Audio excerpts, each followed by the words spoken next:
Now, I want to talk about your latest piece. So Hong Kong landlords are reportedly offering some of the city's most expensive office spaces for $1 HK. That's 13 cents. Is that true?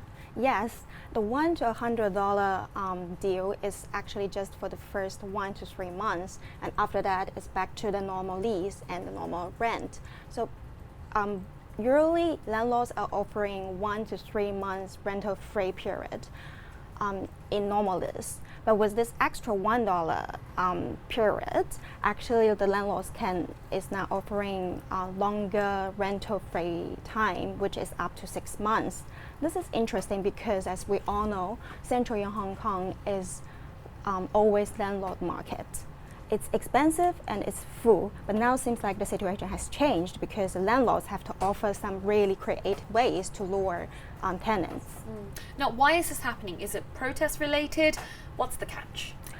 It is happening because landlords have to fight for tenants, and it is because the demand is soft. Protest is part of the reason. A lot of tenants in Central are actually listed companies, and the rest are actually those companies serving the listed one, like the law firms, the accounting firms. A lot of them are being heavily impacted. Their business have been heavily impacted, so they don't want to pay big bucks to just renting office or expanding. Another reason is because Chinese companies are getting cold feet. Before, they're the major force. They're taking up more than half of office in Central in the past 2 years, but this year we only see about 20%. This is understandable because now their business are a major target of the protest. They don't want to expand that fast. Okay, and take that risk. So where are these companies heading? Are they leaving Hong Kong? Actually, they're just moving to some cheaper places in Hong Kong, like East Kowloon or Coral Bay, where it's also a bit away from the protest.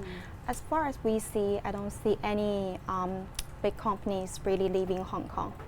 Okay, so, with these kind of incentives in place, will it only apply to offices, or do you think it will eventually, touch upon the residential properties as well? Office property actually is not the first victim. There are plenty of empty shops on the streets, especially in Causeway Bay.